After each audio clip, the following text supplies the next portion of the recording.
So last night I just saw this movie, Peter Pan, Neverland Nightmares, and this is a twist on Peter Pan, the Peter Pan that you know and love from Disney or any other type of Peter Pan story because Peter Pan is public domain.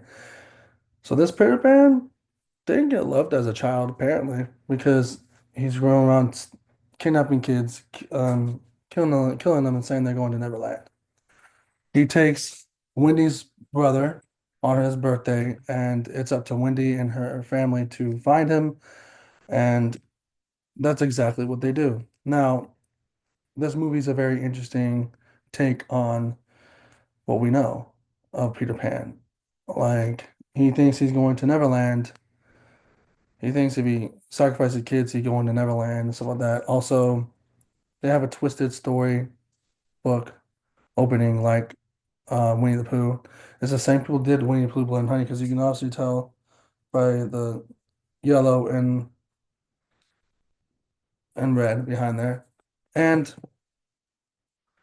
I don't want you guys thinking like, oh, this is not like a movie for me. If you want to see this movie's at AMC only tonight at 7 o'clock, 7:30.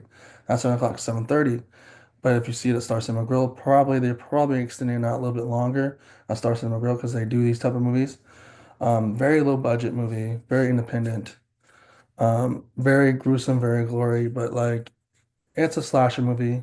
You see, you've seen slasher movies like this before. You've seen um like Halloween, Chucky, um Friday the 13th, Jason, Scream, such and such a now Thanksgiving. Now they're gonna have a movie called Hard Eyes.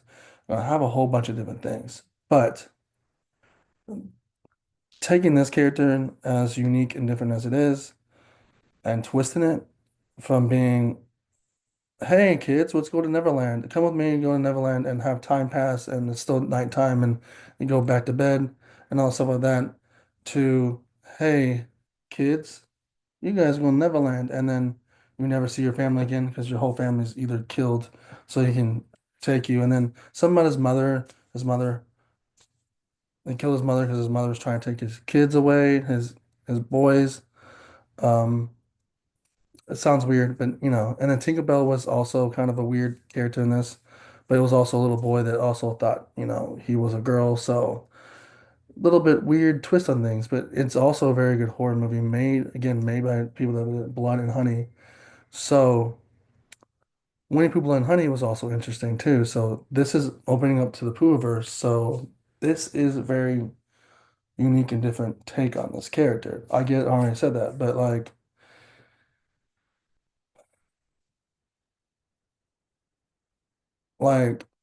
it's just has some horror elements. It has like they do a Marco Polo a part of this movie, and it reminded me of Night Swim. They have a van, and when they pick up kids, it's kind of like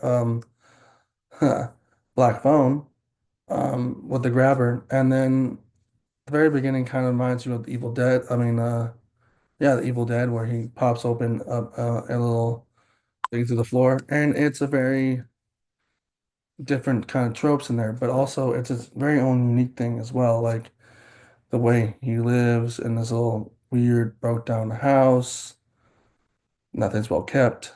And then also the fact that it's also low budget from England, like the other two movies, Winnie the Pooh.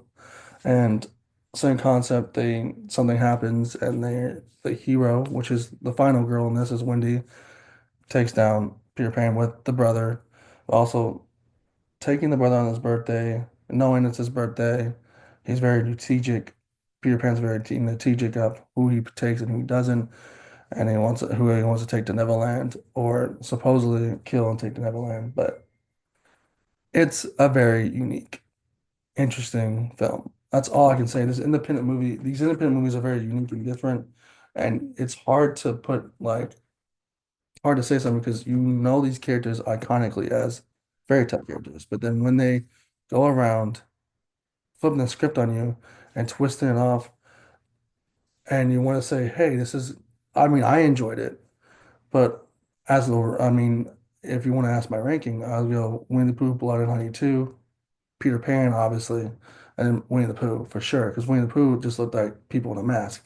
This one actually put a lot of effort. He actually dressed up in a costume, they modernized it a little bit, um, terrorized a bunch of kids from um, Wendy's brother's class, all this different stuff. I don't want to reveal everything, but it's very interesting how they're taking the story.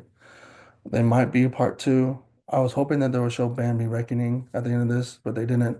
But again, if you want to see this movie, it's 7:30 tonight at AMC. But I think if I know Star Cinema Grill, they're going to play it a little bit more, and some of those low budget movie theaters might play this extended a little bit longer. Most likely Star Cinema Grill. So we might have another chance to see this. But um, yeah, it's a 3-day release. I had one explain this movie to. I had to explain the other movies to this one guy that he said he was. Me and my friend were going to see, and this other guy come in, came in, and I explained to this guy that Winnie the Pooh Part One and Part Two were very low budget, made in England, and this movie is going to be the same exact thing. And I turned to the other guy that just walked in and said, "Tell me this is low budget." Yeah, it's low budget. And then he thought Winnie the Pooh, first one was just some guys in costume, but it's actually them. But not even before the credits ended, he walked out. Like he was either creeped out by this or it wasn't his cup of tea.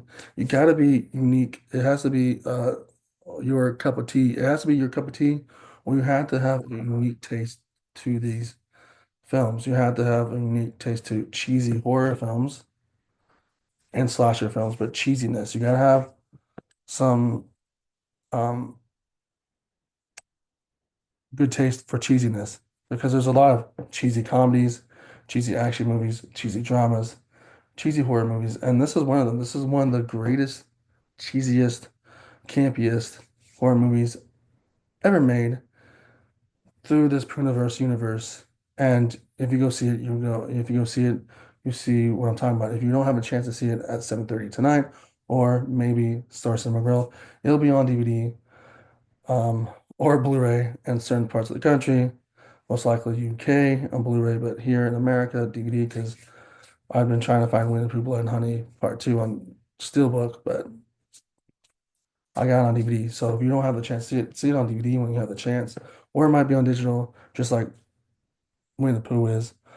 We also talked about the other guy that was in there. We also talked about Mousetrap, and Mousetrap was pretty bad. So, um, but yeah, this is pretty interesting movie. It's the Peter Pan with a twist, and Peter Pan is very one that goes from I'm just a little boy to a deep voiced man that wants to, take in charge and kill somebody. So it's a very unique and different film. So I might not be selling it well, but like it's very you have the horror tropes there. You also have the slasher tropes there. It's a very good slasher. I would put in my Halloween movie marathon. I just like the way they twisted the story around because if you think about Peter Pan, before I close off, you think about Peter Pan, the one from Disney, and this one obviously he's doing a committing a crime because kidnapping kids is wrong, but no one looks at the Disney Peter Pan and be like, you're kidnapping kids because they're just drawn into the wonder and magic of Peter Pan flying outside the window, and then had Tinkerbell and the kids asking a lot of questions and where's Neverland and all that stuff like that, and then time doesn't pass, but you really think like a kid that doesn't grow up kidnap kids, a man that doesn't want to grow up kidnap kids, and then he comes back. This one, it's proven point that he kidnaps kids and they're disappeared and then they're gone forever. So similarities to that, So in a way.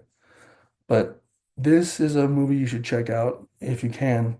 Again, repeat, 7 o'clock, 7:30, my bad, not 7 o'clock, but 7:30 tonight at AMC last day.